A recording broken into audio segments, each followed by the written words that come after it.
예수 의지해요. 나의 피난처 예수 의지해요. 나의 가는 길을 거센 바람 몰아쳐와도 나의 피난처 예수 의지해요.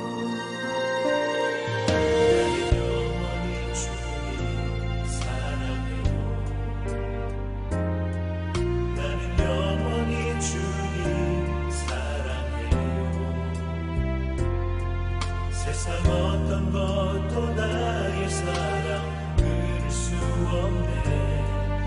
나는 영원히 주님 사랑해.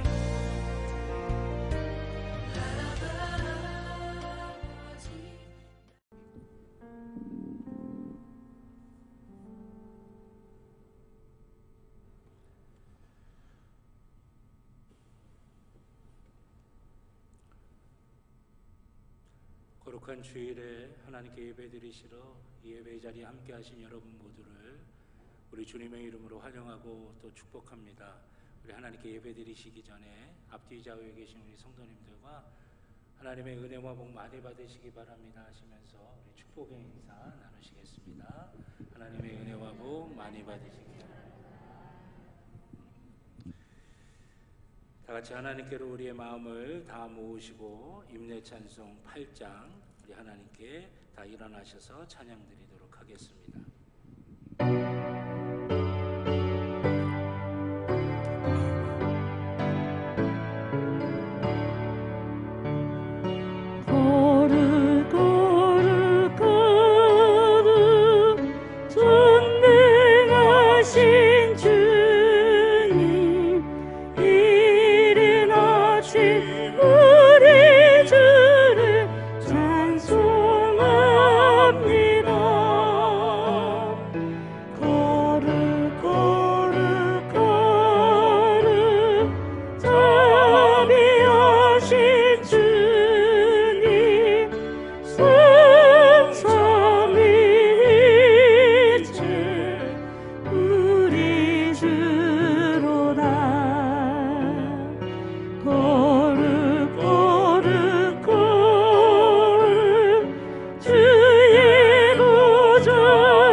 잠잠히 하나님만 바라며 나의 구원이 그에게서 나오는도다.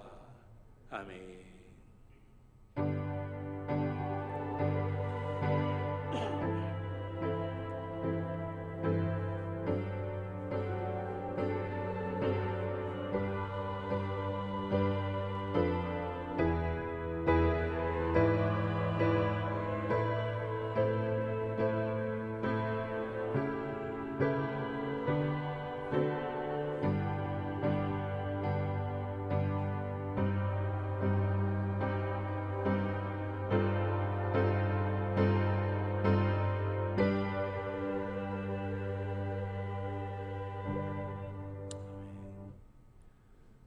같이 하나님 앞에 우리의 죄를 고백하겠습니다.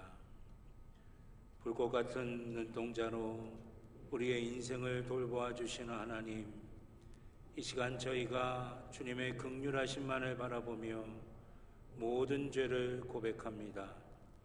주님의 뜻을 이루며 살아야 하는 저희가 내 생각만 앞세웠고 주님께 돌아가야 할 영광을 내 것인 양 취하며 살았습니다. 영안이 어두워져 벌거벗었으나 깨닫지 못했고 곤고하고 피폐되었으나 부요한 줄 착각하고 지냈습니다.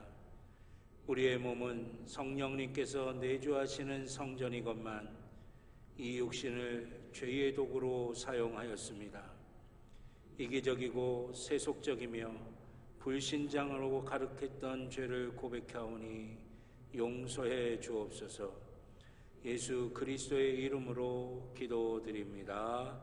아멘. 지난 한 주간 우리의 모든 개인적인 죄를 주님 앞에 참회하며 회개의 기도를 드리겠습니다.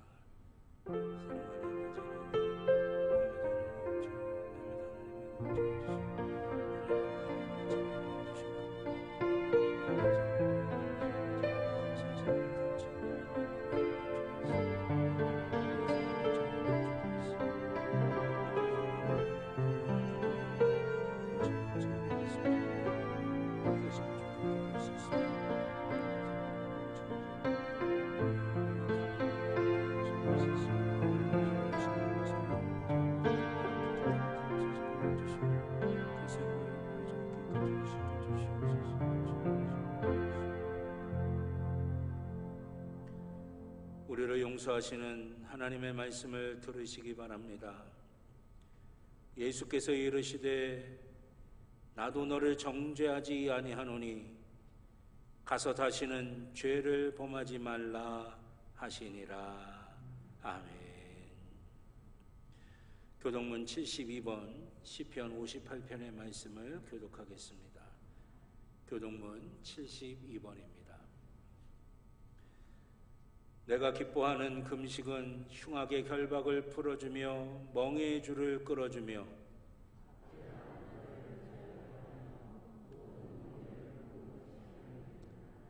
또 줄인 자에게 내 양식을 나누어 주며 유리하는 빈민을 지배드리며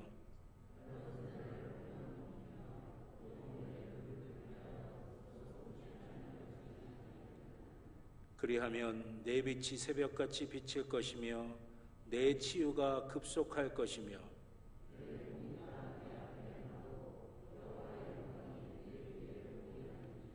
내가 부를 때에 나 여호와가 응답하겠고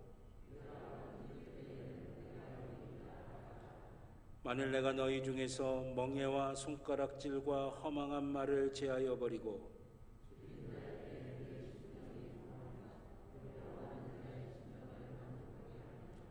내 빛이 흑암 중에서 떠올라 내 어둠이 낮과 같이 될 것이며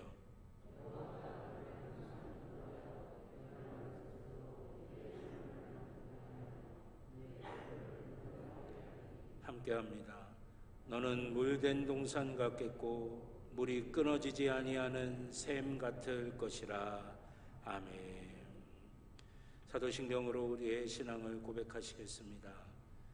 나는 전능하신 아버지 하나님 천지의 창조주를 믿습니다. 나는 그의 유일하신 아들 우리 주 예수 그리스도를 믿습니다. 그는 성령으로 잉태되어 동정녀 마리아에게서 나시고 본디오 빌라도에게 고난을 받아 십자가에 못 박혀 죽으시고 장사된 지 사흘 만에 죽은 자 가운데서 다시 살아나셨으며 하늘에 오르시어 전능하신 아버지 하나님 우편에 앉아 계시다가 거기로부터 살아있는 자와 죽은 자를 심판하러 오십니다. 나는 성령을 믿으며 거룩한 공교회와 성도의 교제와 죄를 용서받는 것과 몸의 부활과 영생을 믿습니다. 아멘.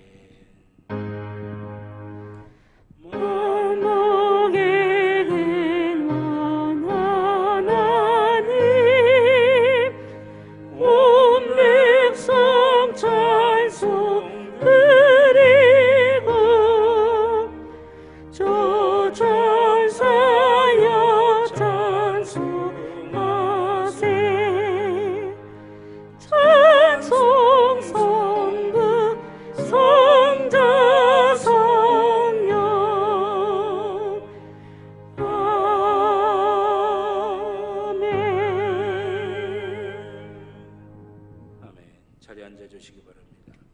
김영기 장로님 기도하시겠습니다.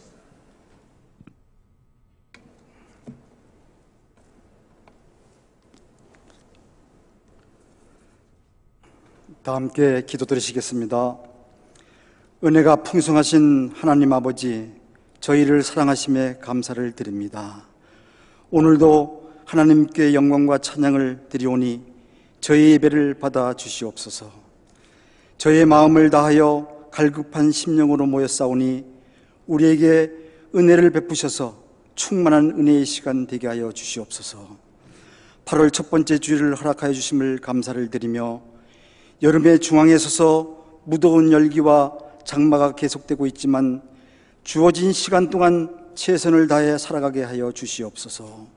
우리 몸이 지치고 상한 심령으로 주님께 나온 주님의 백성들에게 복을 주시고 오늘도 영광의 주님을 온전히 만나고 돌아가는 시간 되게 하여 주시옵기를 간절히 기도드립니다. 우리의 마음이 오직 주님만을 바라보게 하시고 우리의 영혼이 주님만을 기대하며 살아가게 하옵소서. 주님께서 원하시고 기뻐하시는 일들을 행하시는 시간들로 채워주시옵기를 또한 간절히 기도드립니다. 사랑의 주님, 지난 한 주간의 우리의 죄를 고백합니다. 하나님을 믿는다 하면서도 세상을 사랑했던 저희들입니다. 사랑의 주님, 저희를 궁휼히 여겨주시다 죄악을 용서하여 주시옵소서. 우리의 죄를 씻을 수 있는 것은 오직 예수 그리스도의 보배로운 피밖에 없습니다. 자비로우신 하나님, 저희들에게 주님의 사랑과 긍휼을 깨닫고 서로 사랑하게 하여 주시옵기를 또한 간절히 기도드립니다. 하나님 아버지, 찬양으로 하나님께 영광 돌려드리는 할렐루야 찬양대원들을 축복하여 주시옵소서. 사랑의 주님, 이제 교회학교 여름 행사가 예배가 좋아라는 주제로 진행 중에 있습니다. 여름 성경학교와 수련을 위해 수고하시는 선교 행정 목사님과 교사들과 모든 헌신하시는 분들에게 큰 은혜를 더하여 주시옵기를 또한 간절히 기도드립니다. 사랑의 하나님, 하나님의 도우심 속에서 무사히 여름 행사가 진행될 수 있도록 축복하여 주시옵고 무더위로 말미암아 힘들어하는 우리 성도님들에게 함께하여 주심으로 연약한 그들의 육신의 힘을 더하여 지치지 않게 하시고 힘든 가운데서도 감사와 찬양이 넘치는 삶이 되게 하여 주시옵기를 또한 간절히 기도드립니다. 오직 하나님의 선하심과 도우심을 능히 감당하게 하여 주시옵소서. 오늘도 십자가의 복음을 설교하시는 담임 목사님에게 주님의 능력을 더하여 주시사 말씀을 듣는 저희 모두는 저희의 삶을 인도해 주시는 주님의 은혜를 깨닫게 하여 주시옵기를 또한 간절히 기도드립니다. 주님의 몸된 교회를 위하여 몸바쳐 헌신하는 일꾼들을 살펴주시고 저들의 수고가 더해질 때마다 신령한 주님의 은혜를 맛보게 하옵소서. 예배의 시종을 주님께 의탁하옵고 감사드리며 주님 홀로 영광 받아 주실 길 원하오며 예수 그리스도의 이름으로 감사하며 기도드립니다. 하늘에 계신 아버지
주신 하나님의 말씀은 신약성경 요한복음 13장 1절로 11절의 말씀입니다.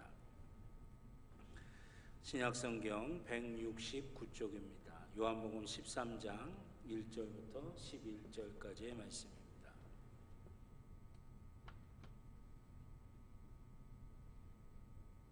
제가 한 절, 여러분들이 한 절 교독하시고 마지막 11절의 말씀은 함께 한 목소리로 봉독하도록 하겠습니다.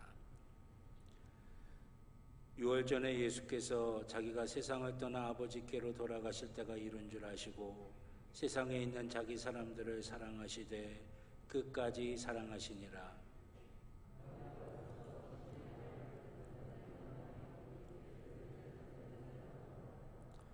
저녁 먹는 중 예수는 아버지께서 모든 것을 자기 손에 맡기신 것과 또 자기가 하나님께로부터 오셨다가 하나님께로 돌아가실 것을 아시고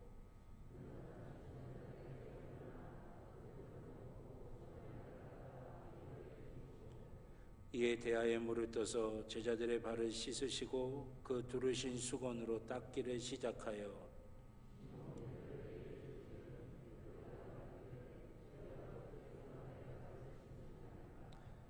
예수께서 대답하여 이르시되 내가 하는 것을 내가 지금은 알지 못하나 이후에는 알리라.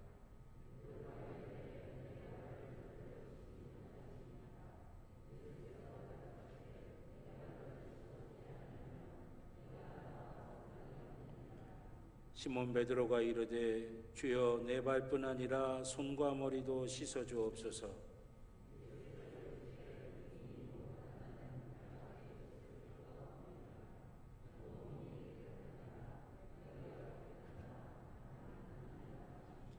함께 봅니다. 이는 자기를 팔 자가 누구인지 아심이라. 그러므로 다는 깨끗하지 아니하다 하시니라. 아멘. 기도드리겠습니다. 사랑과 은혜의 아버지 하나님, 간절함으로 주의 자녀들이 예배드리며 이 자리에 모여 있습니다. 하늘문을 활짝 열어주시고 성령의 은혜가 이 자리 가운데 임하게 하여 주셔서 오순절 마가의 다락방에 임했던 성령의 놀라운 역사들이 주의 사랑하는 자녀들의 심령마다 충만하게 임하게 하여 주시옵소서. 우리의 약함이 주의 손길로 치유되고 오히려 강함이 되게 하여 주시옵소서. 우리의 부족함이 주께서 넉넉히 채워주시는 귀한 역사가 있게 하여 주시옵소서. 우리의 어리석음 위에 주님의 은혜가 임하게 하여 주셔서 지혜가 되게 하여 주시옵소서.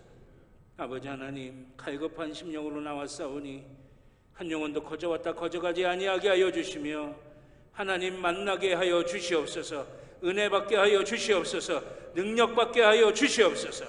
주님의 선하심을 맛보아 알게 하여 주시옵소서. 주의 말씀 앞에 섭니다. 우리 하나님의 말씀은 살아있고 운동력 있어 좌우의 날선 검과 같다고 말씀하셨사오니 우리의 약한 부분들이 치료되게 하여 주시고 우리의 병든 부분들이 고쳐지게 하여 주시며 하나님의 능력의 역사를 경험하게 하여 주시옵소서. 주님, 은혜 부어주시고 능력 부어주시고 주님의 놀라운 역사가 우리 가운데 충만하게 임하게 하여 주시옵소서. 부족한 종의 입술에 성령의 기름을 부으시사 사람의 말이 아닌 하나님의 말씀이 되게 하여 주시고 사랑하는 성도들의 심령마다 함께 하여 주셔서 하나님의 말씀이 하나님의 말씀으로 들려지는 귀한 복과 은혜가 있게 하여 주시옵소서. 감사드리며 예수님의 이름으로 기도드렸습니다. 아멘. 할렐루야. 할렐루야. 오늘 예배 시간에 하나님의 은혜와 복이 저와 여러분 모두 가운데 충만하게 임하시기를 우리 주님의 이름으로 축원합니다. 우리 가슴에 손을 대고 함께 고백하시겠습니다. 나는 하나님의 복입니다. 아멘. 내가 가는 길은 복된 길이고 내가 앉는 자리는 복된 자리입니다. 아멘. 예배는 회복입니다. 예배는 능력입니다. 예배는 축복입니다. 아멘. 오늘 이 시간 하나님을 만나시고 또 하나님 부어주시는 은혜와 복을 풍성하게 누리시기를 주님의 이름으로 축원합니다. 오늘 요한복음 14장 1절부터 11절까지의 말씀을 가지고 섬김의 능력을 소유한 그리스도인이라고 하는 제목으로 함께 은혜를 나누겠습니다. 우리는 계속해서 능력 있는 그리스도인이 되기 위한 말씀의 은혜를 나누고 있습니다. 첫 번째 주에는 그리스도인의 능력이라고 하는 것이 무엇이냐? 그리스도인의 능력은 세상의 예단과 예측을 넘어서는 거룩한 감동이 있을 때 그리스도인의 능력이 나타난다라고 하는 거죠. 세상이 예단한 대로, 세상이 예측한 대로 뻔하게 그렇게 가서는 어떤 감동도 세상에 줄 수가 없고, 세상이 감동을 받지 못하면 세상에 그리스도의 선한 영향력을 우리가 나타낼 수가 없는 것이고, 결국은 능력을 상실한 모습이 되어버리고 마는 것입니다.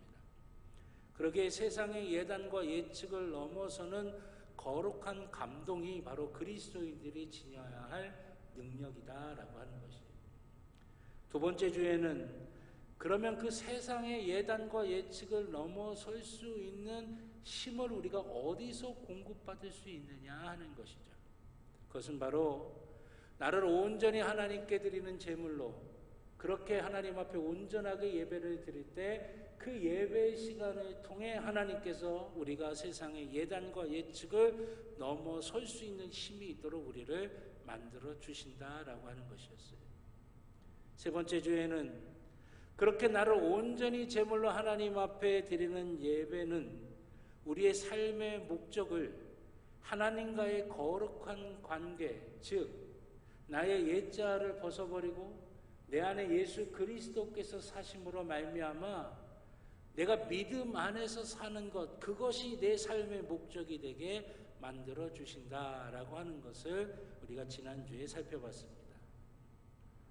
오늘은 마지막으로 네 번째로 온전한 예배를 통해서 하나님과의 거룩한 관계라고 하는 삶의 목적을 가진 우리가 우리의 구체적인 삶에서, 우리의 실제적인 삶에서 어떻게 살아가야 하는지를 우리 주님의 모습을 통해 살펴보고자 합니다.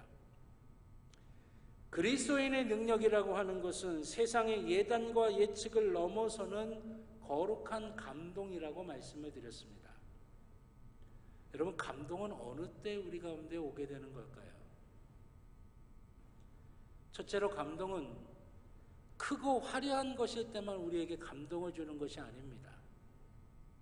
작아도 진실한 마음이 거기에 담겨져 있으면 감동을 받게 되는 것이죠. 아니, 어쩌면 크고 화려한 것보다 작지만 그 가운데에 진실한 마음이 담겨져 있으면 거기에서 감동을 받는 경우가 훨씬 더 많다라고 하는 것입니다. 예전에 황정민이라고 하는 영화 배우가 상을 받으면서 수상소감을 발표한 게 큰 이슈가 됐던 적이 있었습니다.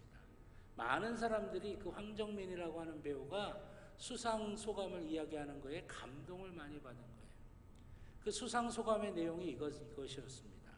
나는 그저 수많은 스태프들이 보이지 않는 곳에서 애쓰고 수고하면서 다 상을 차려놓으면 가서 맛있게 그 상에 있는 음식을 먹는 것뿐이지 내가 잘해서 이 상을 받는 게 아닙니다.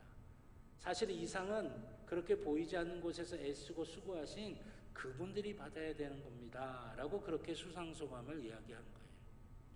많은 사람들이 그 수상소감에 감동을 받았다라고 주장을 합니다. 이야기를 합니다. 왜 그럴까요? 그 영화에 함께했던 스태프들이 나중에 인터뷰했던 기사가 나오는데 그 기사 내용은 이것입니다.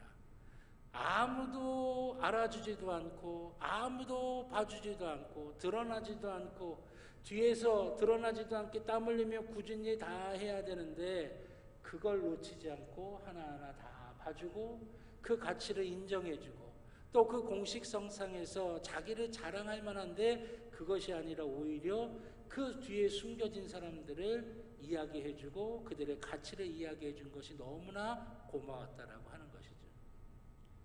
그 뒤에 화려하지 않지만 땀 흘리며 애쓰는 것을 볼 수 있는 눈과 또 그 수고를 하는 사람들의 모습을 감사할 줄 아는 그 마음이 오히려 사람들에게 큰 감동이 되었다라고 하는 것입니다.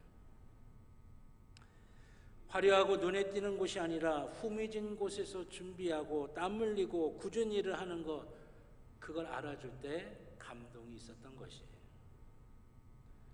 둘째로 우리는 어느 때 감동이 되느냐? 세상의 예단과 예측을 넘어설 때 감동하는 것입니다.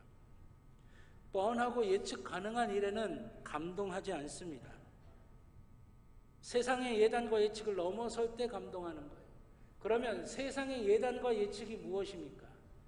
세상 사람들은 이렇게 주장해요. 권력이 있어야 된다, 힘이 있어야 된다, 명예가 있어야 된다, 돈이 있어야 된다. 크고 중요한 일을 할 때는 작고 초라한 일들 그저 무시해도 된다. 이것이 세상이 말하는 예단과 예측이에요. 근데 여러분, 우리 주님께서는 인류의 구원이라고 하는 그 큰 일을 앞두시고 제일 먼저 하신 일이 무엇이냐? 오늘 본문 4절 이하의 말씀을 보니까 제자들의 발을 씻겨주시는 일이었어요. 당신이 십자가에서 죽으실 일, 또 그 죽음의 권세를 깨트리시고 부활하실 일, 인류를 구원하신 일, 그 엄청나고 큰 일을 앞둔 주님께서는 다른 일이 아니라 당신의 제자들의 발을 씻기는 일부터 시작하셨다라고 하는 것입니다. 세상의 예단과 예측을 완전히 뛰어넘는 그 주님의 모습이라고 하는 것이에요. 제가 먼저 섬겼던 교회에서는 제가 그 교회 담임 목사가 되니까 당연히 따라오는 직함이 한 15개 정도가 되었어요. 그 도시에서 가장 오래된 교회였고 상록수라고 하는 소설의 실제 교회였기 때문에 지역사회와 연합해서 하는 일도 많고 여러 가지 행사가 많았습니다. 15개 정도가 당연직으로 따라오게 돼요. 그러니까 회의가 얼마나 많은지 몰라요. 정신이 없어요. 그래서 미리 잡혀져 있는 회의는 제가 목회에 방해되지 않게 스케줄을 조절하면서 이렇게 해나갈 수가 있는데 갑자기 잡혀진 회의 같은 경우 아주 난감할 때가 많이 있었습니다. 어느 날 갑자기 잡혀져 있는 회의가 생기게 된 거예요. 근데 그날 며칠 전부터 목사님, 꼭 제가 목사님 뵙고 상담하고 기도받고 싶습니다 했던 성도님이 계셔가지고 그날 약속을 한 거예요. 근데 어떡합니까? 회의에 나가야죠. 회의 나가서 제가 미리 양해의 말씀을 드렸어요. 오늘 우리 성도님하고 상담이 약속돼 있어서 제가 몇 시에는 일어나야 됩니다. 양해해 주시기 바랍니다. 회의를 하다가 그 시간이 돼가지고 제가 자리에서 일어나려고 그랬어요. 그랬더니 그 회의에 있었던 분들이 이 중요한 이야기를 하는데 여기 두고 가면 어떡하냐고 상담 그냥 다른 데로 미루고 여기 회의해야 되지 않겠냐고. 근데 저는 그럴 수가 없었던 거예요. 며칠 전부터 목사님하고 이야기를 나누고 기도받고 싶으신 그 간절함이 있는 성도님이 계시는데 그래서 제가 안 되겠다고 죄송하다고 연신 말씀드리면서 그 회의장을 빠져나오려고 그러는데 어느 한 목사님이 그런 이야기를 하시더라고요. 지 목사님 큰일 할 수 없겠네 그러시더라고요. 제가 그때 마음이 좀 상했어요. 그래가지고 뒤로 돌아서서 제가 정색을 하고 말씀을 드렸습니다. 목사로서 큰일이 무엇입니까? 목사로서의 큰일은 목회하는 거예요. 교인들을 돌보는 일이고 교인들을 위해 기도하는 일입니다. 이거 제껴놓고 하는 큰일이라고 하는 거 그게 아무리 큰일이라도 저한테는 큰일이 아닙니다. 그렇게 정색을 하고 말씀을 드리고 나왔어요. 사실 마음이 좀 불편했습니다. 그 목사님이 저를 상당히 아껴주셨던 목사님이셨거든요. 그렇게 말씀을 드리고 나왔는데 며칠 뒤에 그 목사님이 저를 찾아오셨어요. 미안하다고, 잘못했노라고. 목사로서의 본질은 해야 될 일은 목회인데 교인들 돌보는 건데 내가 그걸 잠깐 잊었노라고 미안하다고 그렇게 말씀하시더라고요. 저도 그래서 마음이 좀 풀리면서 마음이 감사했던 그런 기억이 있습니다. 여러분, 우리가 살아가면서 이런 유혹과 이런 도전을 받을 때가 얼마나 많은지 모릅니다. 이거 큰일인데, 이거 중요한 일인데, 이거 화려한 일인데, 이거 대단한 일인데, 근데 여러분, 그것이 정말 나의 본질, 내 정체성에 맞는 일이냐, 내 정체성에 꼭 있어야 될 일이냐, 내 본질에 맞는 일이냐고 하는 거랑 다른 거라고 하는 것입니다. 그걸 구분해낼 수 있어야 된다라고 하는 것입니다. 우리 주님께서는 십자가를 지시는 일, 부활하시는 일, 온 인류를 구원하시는 일, 그 큰 일을 앞둘 때 그것은 다 섬기기 위해서 하시는 거예요. 우리를 섬기시기 위해서 하시는 거예요. 그러면서 제일 먼저 제자들의 발을 씻기시는 그 섬김으로부터 시작하셨다라고 하는 것입니다. 우리가 세상의 예단과 예측을 넘어서는 능력 있는 그리스도인이 되려면 구체적인 우리의 삶에서 어떻게 해야 되겠습니까? 주님이 우리에게 보여주셨던 것처럼 우리의 본질적인 것, 우리의 핵심적인 것, 그것이 세상의 예단과 예측으로는 보잘것없고 아무것도 아닌 것처럼 보이더라도 그거를 잃어버리지 아니하는 그 마음을 가져야 돼요. 눈에 띄지 않는 작은 것에도 세상의 예단과 예측을 넘어서서 주님처럼 섬기는 자세와 태도로 할 수 있어야 된다라고 하는 것입니다. 그러면 첫 번째로 어떻게 하는 것이 주님처럼 섬기는 것이겠습니까? 첫째는 즉시 섬겨야 된다라고 하는 거예요. 주님께서는 저녁을 잡수시던 그 자리에서 바로 섬기셨습니다. 뒤로 미루지 않으셨어요. 우리는 자꾸만 부담스러운 일, 힘든 일, 또 피하고 싶은 일 자꾸만 뒤로 넘깁니다. 이것도 넘기고 저것도 넘깁니다. 이게 심리학적인 용어로 게으름의 심리학이라고 그래요. 피하고 싶고 대면하기 싫고 부담스럽고 힘들고 거추장스러운 거 나중에 하지 뭐 하고 뒤로 넘깁니다. 이것도 나중에 하지, 저것도 나중에 하지, 이것도 나중에 하지. 그러다 보면 어느새 뒤돌아보면 그것들이 산더미처럼 쌓여 있으면서 아이고 야 이거 못하겠다, 못할 이유와 핑계를 생기게 만든다고 하는 것이. 하나님께서 우리에게 섬김의 감동을 주셨으면 즉시 감당해야 합니다. 뒤로 미루게 되면 사단에게 빌미를 주는 것입니다. 아나니아와 삽비라가 실패한 이유가 어디에 있습니까? 바로 여기에 있는 것 아니겠어요? 뒤로 미룬 그 찰나의 순간을 사단이 파고들어서 아나니아와 삽비라가 실패할 수밖에 없었던 것입니다. 시간은 흐르는 것이에요. 근데 이 기회라고 하는 놈은 앞에만 머리가 달려 있어서 지나가고 나면 그거 아무리 잡으려고 해도 잡을 수가 없게 된다라고 하는 것이죠. 하나님이 우리에게 거룩한 감동을 주셨을 때 즉시 순종할 수 있는 우리가 되기를 주님의 이름으로 축원합니다. 두 번째는 구체적으로 해야 하는 거예요. 구체적으로 한다는 건 실질적으로 해야 된다라고 하는 겁니다. 오늘 본문 4절로 5절에 나오는 제자들을 섬기시는 주님의 모습은 상당히 구체적입니다. 발을 씻기는데 불편한 겉옷을 주님이 벗어버리십니다. 수건을 허리에 두르십니다. 대야에 물을 담아오시고 그 제자들의 발을 하나하나 다 씻기시고 그 씻긴 발을 수건으로 다 하나하나 다 닦습니다. 제자들의 발을 씻기시는 주님의 행동은 구체적이고 실제적인 것이에요.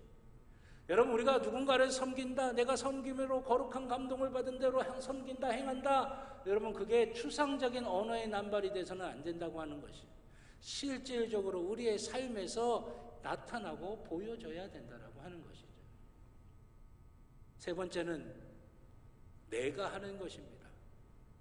여러분, 우리 신앙의 핵심은 뭐냐? 내가 하는 것이에요. 내가 하나님을 만나야 되고 내가 나의 하나님이라고 고백을 해야 되는 것이에요. 내가 하나님 앞에 예배드리는 겁니다.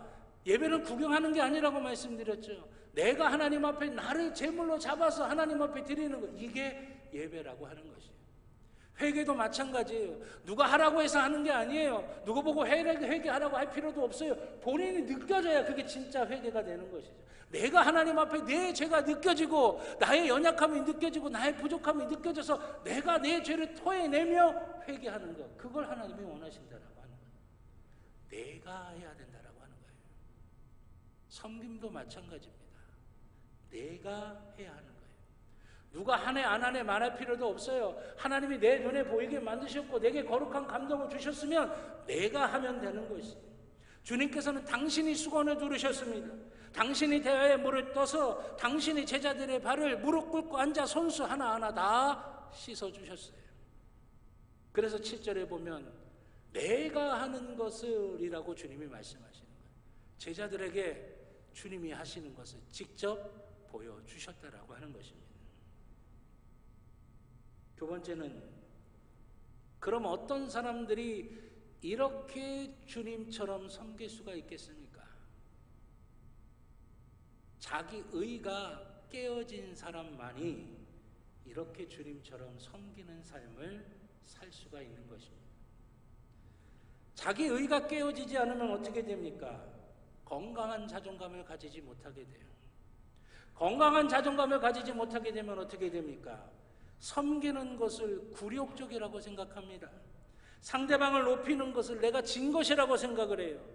그러나 자기 의가 깨어지면 건강한 자존감이 생깁니다. 건강한 자존감이 생기면 어떻게 돼요? 섬기고 존중하는 것이 굴욕적인 것이 아니라 행복한 일이 되는 거예요. 다른 사람을 존중하고 배려하는 것이 기쁜 일이 되는 것이에요. 왜 그렇습니까? 하나님이 주시는 마음이 있기 때문에 그러는 거예요. 상대방을 탓하기 전에 자신을 돌아볼 줄 알게 되고 상대방의 입장을 배려할 줄 알게 된다라고 하는 것이에요. 저희 지방에 젊은 목사님 한 분이 저를 찾아오셔서 하소연을 하신 적이 있습니다. 저희 지방에 이제 큰 교회 어른 목사님이 계시는데 지방에서 공식적인 모임을 해서 당신 이제 젊은 목사님 교회 교인들하고 같이 가는데 그 지방에 좀 연세 있으신 목사님이 어이 일로 와봐 이렇게 부르신다는 거예요. 교인들하고 같이 있는데 그 교인들은 그 목사님의 말씀을 먹고 그 목사님 기도를 받고 있는데 그 교인들 앞에서 어이 일로 와봐 공식적인 자리에서 너무 속이 상하다라고 하는 거죠. 그 목사님이 그것으로 자기의 존재감을 드러내려고 그러시는지 모르겠지만 그 젊은 목사님의 입장을 전혀 배려하지 않은 것이죠. 속이 상해가지고 저한테 와서 한 1시간을 하소연했어요. 그 다음부터 교인들 얼굴을 보기가 어렵다라고 하는 거예요. 아니 우리 목사님 나가서 저런 대접받나? 교인들이 이렇게 생각할까봐 너무너무 마음이 아프고 힘들더라고 하는 거죠. 상대방의 입장을 배려할 줄 모르는 거예요. 예전에 제가 부목사로 섬기던 교회에서 집사님 한 분이 당신이 경험했던 일을 이야기한 적이 있었습니다. 어떤 경험을 하셨냐면 그때 이제 청계천이 다 이제 복구가 되고 거기 이제 산책로가 다 마련이 돼가지고 많은 분들이 거기서 이제 운동을 하셨는데 제가 섬겼던 부목사로 섬겼던 교회도 그 근처에 있었어요. 그래가지고 저도 이제 거기 나가서 운동도 하고 이제 그랬는데 그 집사님이 운동을 하러 이제 그 청계천 산책로를 막 이렇게 하고 걸어가셨대요. 근데 저 앞에서 그 교회 우리 교회 집사님을 이제 만나신 거죠. 반갑게 인사하려고 막 그러는데 아는 척을 안 하고 그냥 가버리시더라는 거예요. 그래서 왜 그러지? 나한테 서운한 게 있나? 이제 그런 마음이 들었는데 또 한참 또 가다 보니까 저쪽에서 권사님 한 분이 오셔갖고 또 반갑게 인사를 하려고 하는데 인사도 안 하고 옆길로 확 빠져나가더라는 거예요. 마음이 확 상해갖고 뭐 이래? 내가 그 교회 가나보라. 마음이 확 상해가지고요 운동하다 말고 돌아서 이제 왔대요. 집으로 오다가 상가에 이제 유리창이 있잖아요. 그 유리창에서 당신의 모습을 딱 봤는데 햇볕에 탈까봐 모자 푹 눌러 쓰고 마스크 가리고 눈밖에 안 보이더라는 거예요. 자기가 봐도 자기가 자기인 줄 모르겠다라고 하는 거죠. 자기가 이 모양 이 꼴로 하는데 어떻게 상대방이 알아볼 수 있겠냐고. 자기가 이렇더라고. 사람이라고 하는 게 이렇더라고. 자기 모습 볼 줄 모르고 상대방 탓하기 바쁘더라고. 그런 이야기를 하시는 거예요. 여러분, 우리 인간의 모습이 건강한 자아상이 없으면, 건강한 자존감이 없으면 늘상 이런 시험거리가 우리를 휘감아치게 되는 거예요. 사도 바울도 이런 모습을 우리가 가지고 있는 것을 보게 됩니다. 갈라디아서라고 하는 말씀은 사도 바울의 사역 초기에 하나님의 영감을 통해 기록된 말씀이에요. 그때 사도 바울이 어땠는지 한번 살펴볼까요? 갈라디아서 2장 6절입니다. 유력하다는 이들 중에 본래 어떤 이들인지 내게 상관이 없으며 하나님은 사람을 외모로 취하지 아니하시나니 저 유력한 이들은 내게 의무를 더하여 준 것이 없고. 아멘. 여러분, 이 말씀의 의미가 뭐냐? 여기서 유력하다고 하는 일은 뭐냐면 그 당시 초대교회의 대표적인 사도들 베드로, 안드레, 요한을 이야기하는 거예요. 이런 초대교회 지도자들을 말하는 겁니다. 그들이 자기한테 뭐 해준 것도 없고 자기는 그들에게 눈치 볼 것도 없고 상관도 없다라고 하는 그런 말이에요. 쉽게 말하면. 왜? 하나님 사람을 보는 게 아니라 나는 하나님을 보기 때문이라 라고 하는 거예요. 맞습니다. 우리가 신앙생활 하면서 사람 볼 필요 없는 거죠. 사람 때문에 시험 들었다고 하는 것처럼 웃긴 게 없어요. 우리는 하나님 보려고 신앙생활 하는 거기 때문에 하나님 봐야 돼요. 그런데 여러분, 내가 하나님을 본다는 것이 상대를 존중하지 않아도 되고 상대를 배려하지 않아도 된다고 하는 말이 아니라고 하는 것이죠. 갈라디아서의 사도 바울은 당당한 것 같지만 아직은 자기 의가 남아있는 모습이에요. 그런데 이 사도 바울이 목회를 더 하고 하나님과 더 깊은 친밀한 관계를 가지면서 6년 뒤에 사도 바울은 이렇게 고백합니다. 고린도전서 15장 9절이에요. 나는 사도 중에 가장 작은 자라. 그렇게 고백을 하는 거예요. 신앙이 자라면서 은혜가 더 깊어지면서 이 사도 바울은요 뭐라고 고백하냐? 예전에는 베드로, 안드레, 요한 무슨 상관이야? 내가 그들한테 뭐 받을 게 있어? 뭐 상관도 없어? 이랬던 사도 바울이었는데 더 은혜가 깊숙이 들어가니까 나는 사도 중에 가장 작은 자다. 이 고백을 하고 있는 거예요. 베드로, 안드레, 요한이고 상관이 없다고 했던 사도 바울이 이제는 사도 중에 가장 작은 자라고 고백을 하는 겁니다. 더 가볼까요? 시간이 더 흐른 뒤에 에베소서 3장 8절에서 사도 바울은 이렇게 고백합니다. 모든 성도 중에 지극히 작은 자보다 더 작은 나에게 라고 표현을 해요. 사도 바울은 주님이 공생의 활동을 할 때 함께했던 12사도와는 다른 모습이죠. 나중에 사도가 됐죠. 나중에 다메섹 도상에서 주님을 만나서. 그러니까 육신으로 오셨던 주님을 만나지 못했던 사람이에요. 함께하지 못했던 사람이에요. 그래서 사도 바울에게는 뭐가 있었느냐? 사도 컴플렉스가 있었어요. 초대교회에 사도 바울이 사역을 할 때마다 많은 공격이 너는 사도가 아니야, 진짜 사도가 아니야 라는 거예요. 네가 주님의 공생애 때 같이 있지 못했잖아. 같이 있었던 12사도들이 있는데 이 사도 컴플렉스가 있는 거예요. 그래서 사도 바울을 통해서 쓰여진 바울 서신에 보면 앞부분에 많은 경우에 이렇게 표현합니다. 하나님의 사도가 된 나 바울은, 하나님의 은혜로 말미암아 사도가 된 나 바울은, 하나님의 종된 나 바울은, 이렇게 사도 바울은 자기 자신을 표현해요. 그만큼 사도 컴플렉스가 있었다고 하는 것이죠. 그랬던 사도 바울이 자기 의가 깨어지니까 그 사도 컴플렉스에서도 벗어납니다. 뭐라고 합니까? 아예 사도라고 하는 말을 빼버리고 성도 중에 지극히 작은 자보다 더 작은 나라고 표현을 하고 있다라고 하는 거예요. 디모데서는 사도 바울의 마지막 때에 기록한 하나님의 말씀입니다. 그 디모데서에서 사도 바울은 자신을 이렇게 고백합니다. 디모데전서 1장 15절입니다. 죄인 중에 내가 괴순이라. 죄인 중에 내가 괴순이다. 이제는 자신을 죄인 중에 괴수라고 하는 것입니다. 이것은 자기 멸시가 아닙니다. 자기 의가 깨어진 사람만이 할 수 있는 자기 고백이라고 하는 것이에요. 자기 의가 강한 사람은 섬길 수가 없어요. 자기 의가 깨진 사람만이 섬길 수가 있는 것입니다. 그리스도의 선한 영향력이 거기를 통해 나오게 되는 것이고 자기 의가 깨어진 사람을 통해서 생명이 살아나는 역사가 임하게 된다라고 하는 것이에요. 예전에 동화에서 이런 내용이 있었습니다. 어떤 사람이 이제 물을 길러 가야 되는데 나무를 어깨에다 메고 양쪽에다 항아리를 걸어서 거기다 이제 물을 담아가지고 오는 거예요. 그래서 하루 필요한 물을 이제 매일같이 이제 물을 길어서 쓰는 거예요.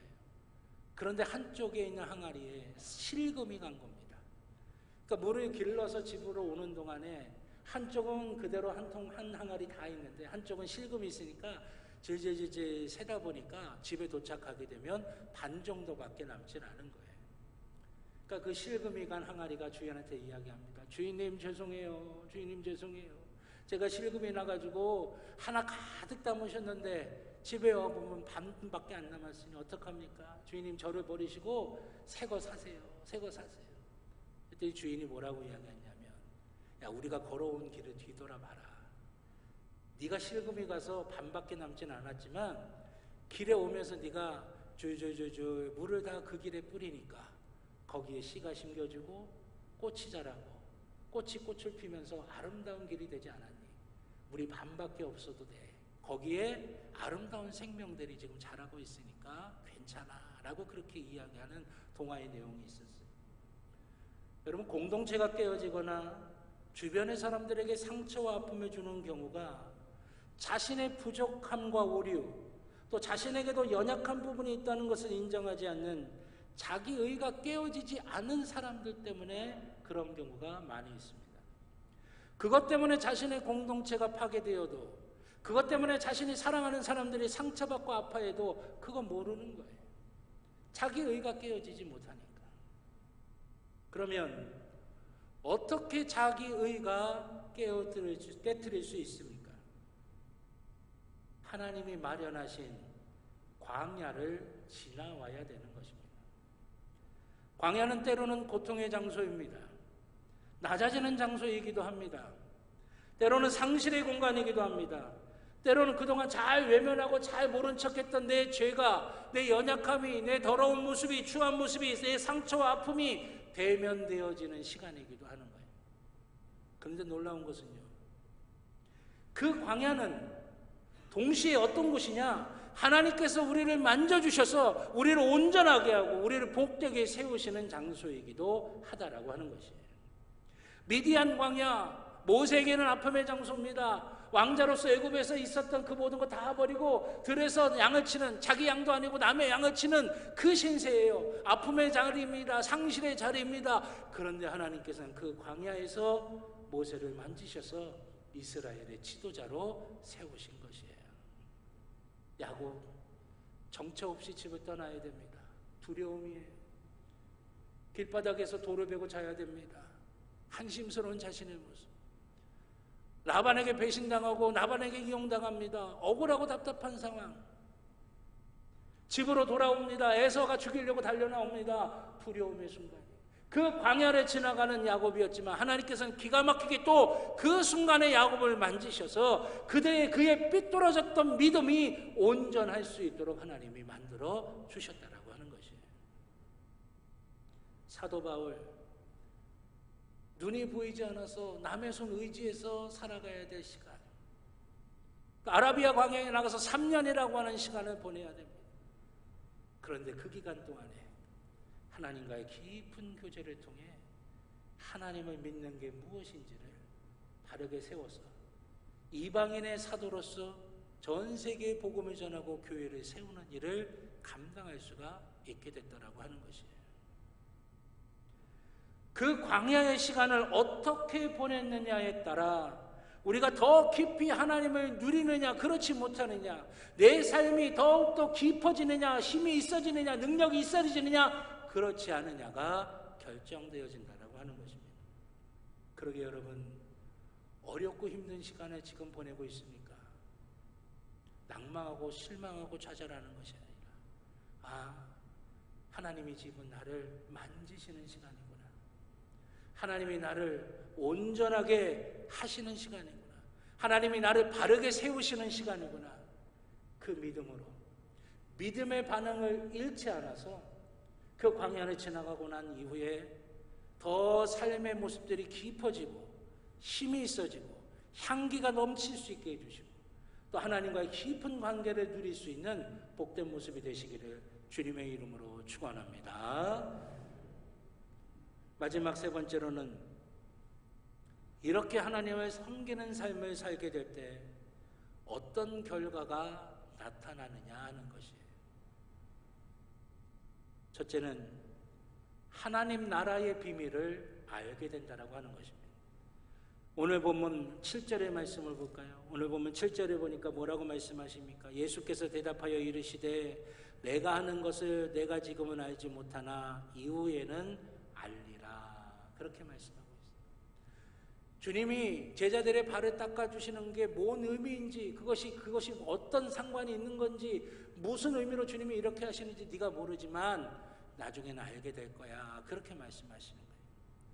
여러분, 성경이 우리에게 전하는 핵심은 뭐냐? 하나님 나라입니다. 구약은 믿음의 조상인 아브라함에게 하나님께서 언약으로 주셨던, 약속해 주신 그 약속의 땅을 이스라엘 민족이 어떻게 얻어가는지, 또 어떻게 그걸 상실했는지, 또 그것을 다시금 어떻게 회복했는지에 대한 말씀이 구약의 말씀이에요. 신약의 복음서는 무엇입니까? 주님께서 이 땅에 오셔서 하나님이 아브라함에게 주신 그 약속의 땅은 눈에 보이는 인간적인 땅이 아니라 하나님이 다스리시는 하나님의 나라다라고 하는 것을 선포하시는 것이 복음서의 내용이에요. 그러면 사도행전과 서신서는 뭡니까? 그 하나님의 나라가 성령의 역사로 교회를 통해 어떻게 확장되어져 나가는지를 말씀하시는 게 또 사도행전과 서신서의 말씀들이에요. 그리고 요한계시록은요, 주님이 장차 다시 오셔서 그 하나님의 나라를 완성하실 것이다 라고 우리에게 약속으로 주시는 말씀이 요한계시록의 말씀이라고 하는 것이죠. 그래서 성경의 말씀은 뭘 우리에게 증거하고 있느냐? 하나님 나라에 대해서 우리에게 증거하고 계신 것이죠. 그래서 주님이 제자들에게 네가 지금은 알지 못하지만 나중에 깨닫게 될 거야. 이게 뭔 의미인지 알게 될 거야. 이 말씀의 의미는 뭐냐? 내가 네 발을 닦아주는 이 섬김이 하나님 나라와 어떤 관계가 있는지 네가 알게 될 거야 라고 말씀하시는 거예요. 하나님 나라의 비밀을 주님께서는 제자들의 발을 씻기시는 섬김을 통해 알려주고 계신 것이었습니다. 이 말의 다른 의미는 무엇입니까? 섬김의 삶을 통해서 이 땅에서도 우리는 하나님의 나라를 누리며 살아갈 수가 있다라고 하는 것이에요. 저희 교회에서는 우리 여성교회 분들의 정말 귀한 헌신을 통해서 이 지역의 어르신들을 위한 장수 식당을 이제 운영을 하고 있었어요. 이 코로나 때문에 이제 모여서 식사하시기가 어려우니까, 그렇다고 안 할 수 없으니까 이제 반찬을 도시락통에 만들어서 이제 반찬 봉사를 한 달에 2번씩 이제 한 2주씩 드실 정도로 이렇게 반찬해서 이제 배달을 해드립니다. 여름에 여러분 주방에서 일한다는 게 이게 보통 일이 아니죠. 그래서 토요일마다 이제 모이셔서 준비를 하시는데 제가 기도해드리러 올라가면 땀이 그냥 막 땀방울이 막 지금 그냥 막 엉망이에요. 막 그냥 땀으로 범벅이 되시고 힘드셔서 헉헉거리시고, 그런데도 그분들을 섬기실 수 있다는 것 때문에, 또 그분들에게 단순히 음식이 아니라 복음이 들어가고 주님의 사랑이 들어가게 해주신다는 것 때문에 그 토요일마다 나오셔서 음식을 만들고 애쓰고 수고하시는 마음의 기쁨으로 감당하시는, 제가 그 모습을 보면서 말씀을 준비하다가 아 이거구나 라고 하는 게 생각이 납니다. 섬김을 할 때, 그 낮아지고 섬기는 그 모습을 할 때 세상이 우리에게 줄 수 없는 기쁨과 만족이 우리 속에 주어지게 된다라고 하는 것이죠. 돈으로 사는 것, 명예로 사는 것, 권력으로 사는 것, 내 힘으로 누리는 것, 그것이 줄 수 없는 오직 섬김을 통해 하나님의 나라의 기쁨, 그 기쁨이 무엇인지를 우리가 맛보아 알 수 있게 만들어 주신다라고 하는 것이에요. 두 번째는 관계가 온전해진다고 하는 것입니다. 8절에 보니까 베드로가 이렇게 이야기합니다. 주님이 어떻게 제 발을 닦으십니까? 못합니다. 그래요. 그러자 주님께서 내가 너를 씻어주지 않으면 너와 나는 아무런 상관이 없어. 그렇게 말씀하십니다. 여러분, 이 말씀의 의미는 내가 너를 섬기지 않으면 너는 나와 아무런 관계도 아니라고 하는 것입니다. 실제로 주님은 십자가에서 달려 죽으시기까지 우리를 섬기셔서 우리의 구세주가 되신 것이에요. 구약의 하나님의 모습을 가만히 살펴보십시오. 지독하게 불순종하는 이스라엘 포기하고 버리지 아니하시고 끝까지 그들을 섬기시며 기어코 약속의 땅에 집어넣어 주셔서 하나님은 우리의 하나님이요 우리는 당신의 백성입니다 라고 하는 하나님과 이스라엘의 관계를 만들어 가셨다라고 하는 것입니다. 하나님이 우리의 하나님이 되고 우리는 그의 하나님의 백성이 되는 이스라엘의 온전한 관계를 하나님은 섬기신 것을 통해 이루신 것이에요. 오늘 본문 아래에 보면 14절에 이렇게 말씀하십니다. 너희도 서로 섬기라. 너희도 서로 섬기라. 이 말씀의 의미가 뭡니까? 우리의 삶에서, 우리의 가정에서, 우리의 일터와 생활에서 얽히고 설킨 그 관계들이, 상처있고 아파하는 관계들이 무엇으로 회복될 수 있습니까? 그것 때문에 삶이 곤고하고 피폐해지고 메마르고 척박하게 되는 것 어떻게 치유되고 회복될 수 있습니까? 우리가 섬기는 삶을 살 때 우리의 삶이 하나님이 다스리시는 하나님의 나라가 되는 것이고, 그러함으로 우리의 관계가 온전해지는 복을 우리가 누리게 된다라고 하는 것이에요. 사랑하신 여러분, 우리 평창제일교회 모든 성도님들에게 이 섬김의 능력이 있기를 주님의 이름으로 축원합니다. 그래서 이 땅의 삶을 살아가면서도 하나님 나라를 누리며 경험하며 살아가시고 우리가 맺는 모든 관계가 아름답고 복된 관계가 되어지는 귀한 복이 저와 여러분 모두 가운데 있기를 주님의 이름으로 축원합니다.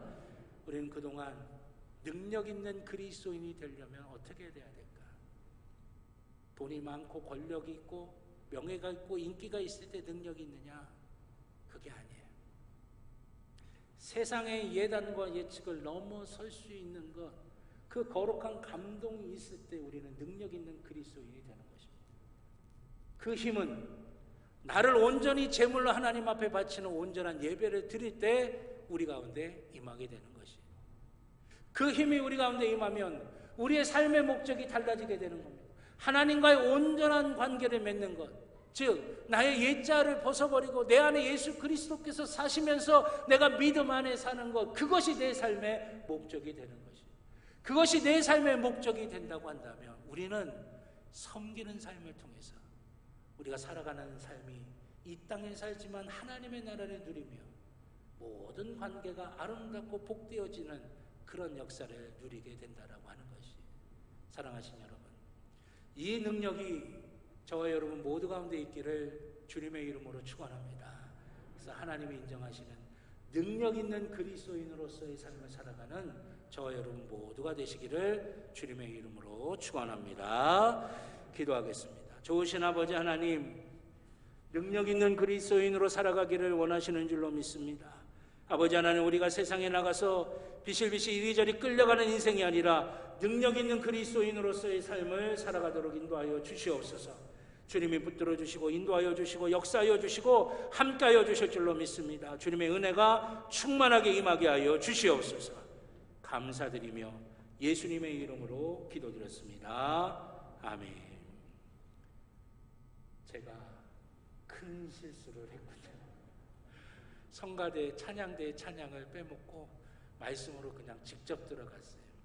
얼마나 열심히 준비했는데 안 들을 수가 없죠. 하나님께 올려드려야 되죠. 예. 우리 성가대 하나님께 찬양으로 영광 돌리실 텐데 오래 기다리셨다가 찬양하시는 거니까 우리 박수로 우리 축복하겠습니다.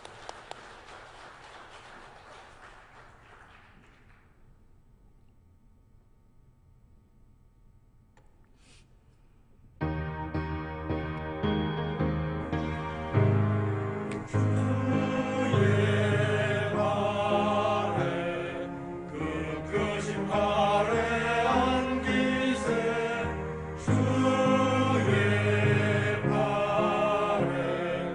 영원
돌려드리겠습니다. 감사합니다. 설교 듣고 하시니까 더 은혜롭게 하시는 것 같은데, 성가대가 아멘 안 했다. 여기 아멘 안 했는데 성가대가 설교 듣고 하시니까 더 은혜롭게 하시는 것 같은데 그렇다고 설교 끝나고 하지는 않겠습니다. 교회 순서가 막 헷갈리니까 지금 헷갈리고 있어요. 우리 다 같이 찬송가 503장 우리 찬양하시면서 드리신 예물 하나님께 봉헌하도록 하겠습니다. 마지막 절은 다 일어나셔서 찬양 드리도록 하겠습니다.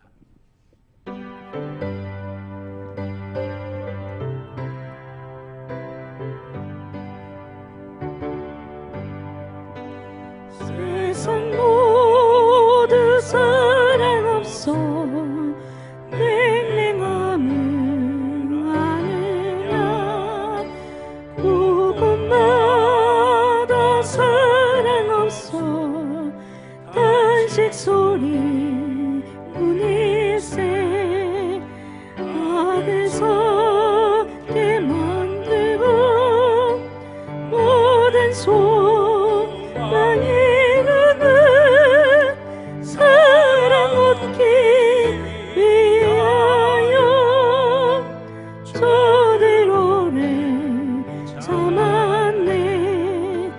사랑 없는 까닭은 사랑 없는 까닭은 사랑 얻기 위하여 저대로를 참았네. 어떤 나라 범민함은 사랑 없는 연고요 증하게 속을 펴고 사랑받기 원하네. 어떤 이는 고통과 근심 걱정 많으니 사랑 없는 까닭이 저대 실망하도다. 사랑 없는 까닭에 사랑 없는 까닭에 사랑 없는 까닭에 저대 실망하도다. 어떤 사람 우상 앞에 복을 빌고 있으며 어떤 사람 자연 앞에 사랑 요구하도다. 먼저 믿는 사람들 예수 사랑 가지고 나타내지 않으면 저들 실망하겠네.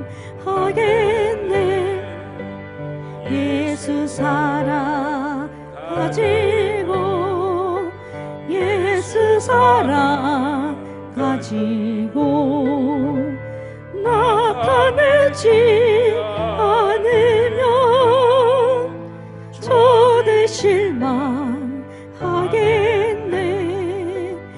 기도할 중에 있는 영혼 사랑받기 원하며 아이들도 소리 질러 사랑받기 원하네. 저들 소리 들을 때 가서 도와주시다. 만민 중에 나가서 예수 사랑 전하세. 예수 사랑 전하세. 예수 사랑 전하세.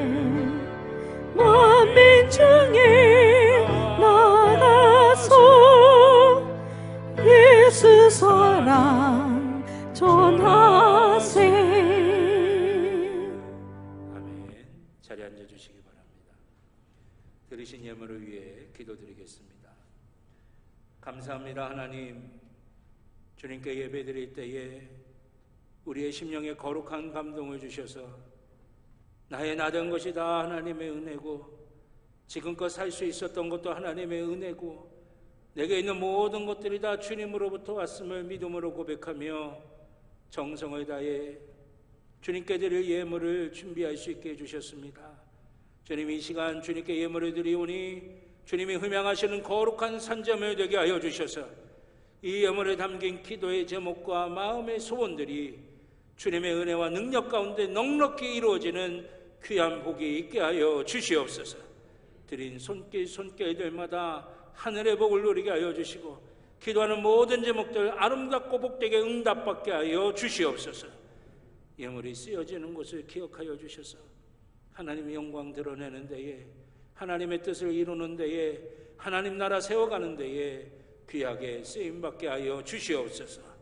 감사드리며 예수님의 이름으로 기도드렸습니다.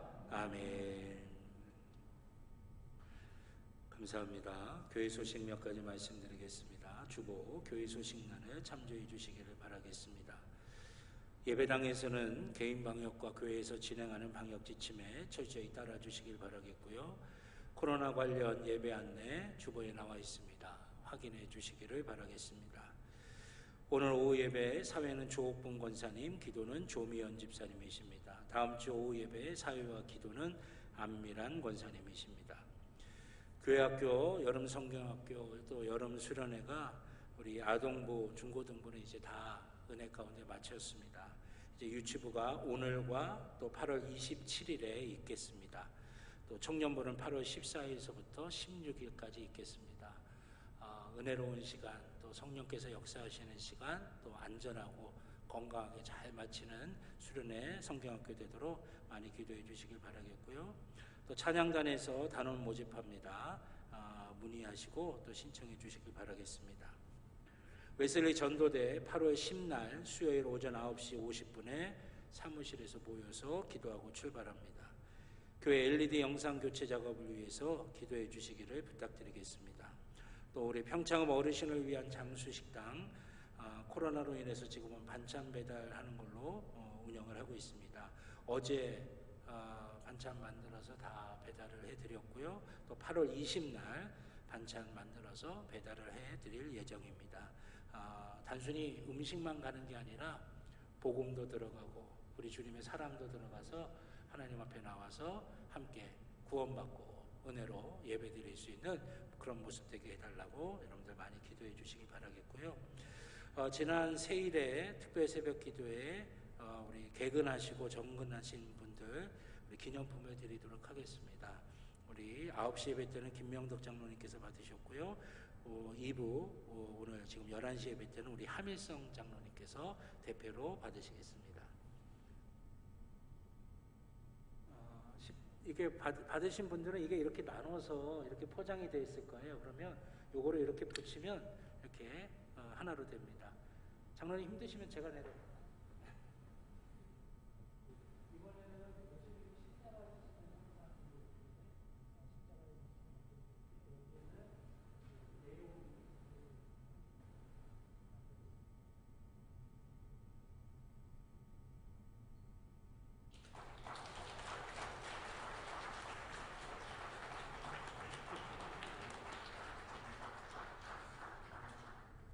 그래서 한 3년 이렇게 십자가로 기념품을 이제 사순절 특세, 또 21일 중간에 특세, 하반기에 또 40일 특세 때마다 이렇게 십자가로 이렇게 기념품을 드리니까 신방 갔다 보면 많은 분들이 이렇게 십자가를 이렇게 모아두고 계시는 모습이 있는데 그게 너무 보기 좋더라고요. 그래서 여러분들도 아직 없으신 분들은 한번 도전해 보셔도 좋을 것 같다는 생각이 듭니다. 우리 관리 권사님 이제 내일서부터 목요일까지 이제 휴가를 가지게 됩니다.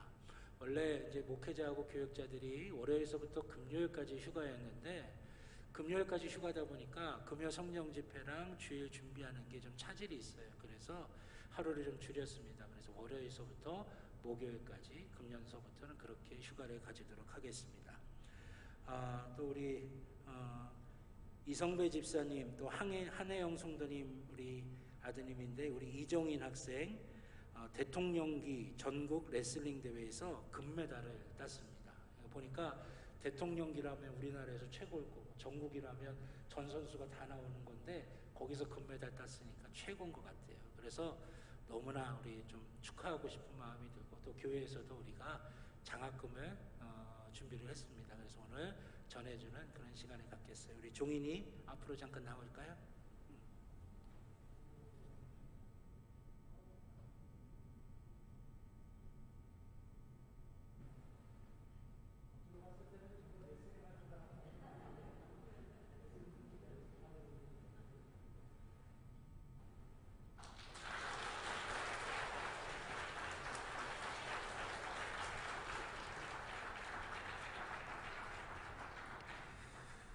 자, 또 우리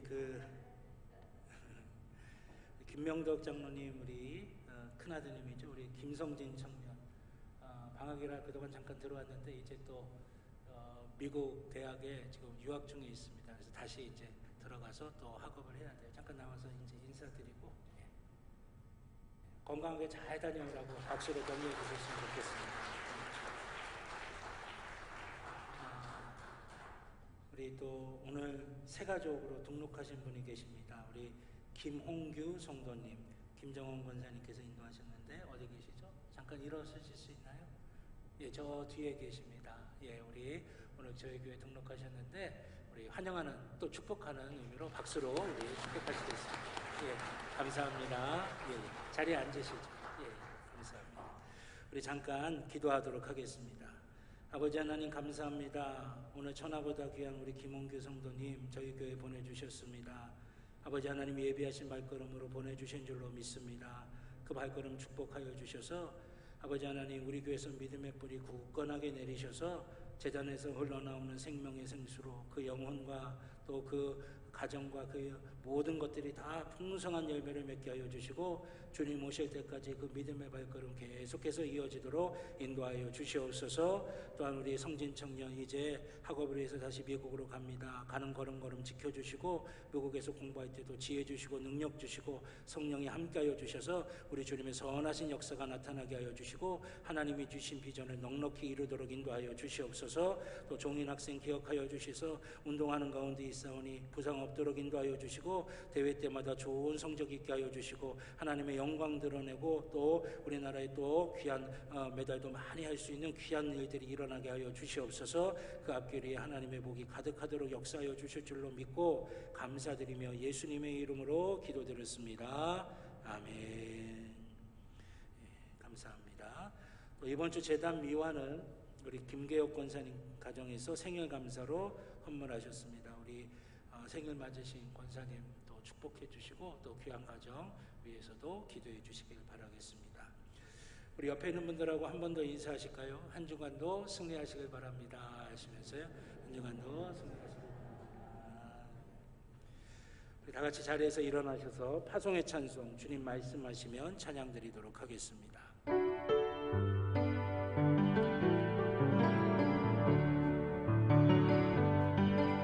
주님 말씀하시면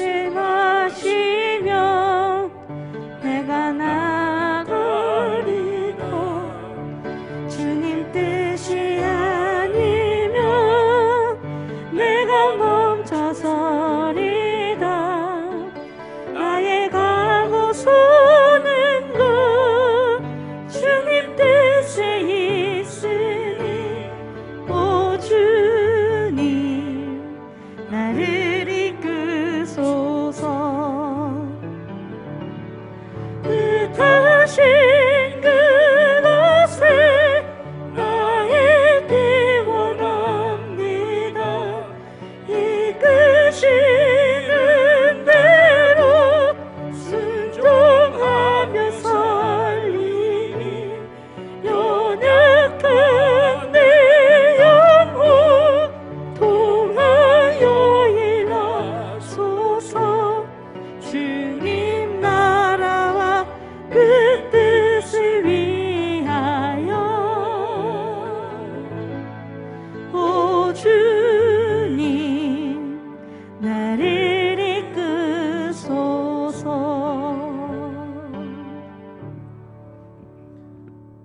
이제는 우리 주 예수 그리스도의 구원의 은혜와 하나님 아버지의 무한하신 사랑하심과 성령님의 감화 감동 인도하여 주시는 귀한 은총이 주의 사랑하는 자녀들 머리 위에, 그 가정 위에, 그 일터 위에, 살아가는 모든 삶의 길들 위에 이제로부터 영원토록 함께하여 주시옵기를 간절히 축원하옵나이다.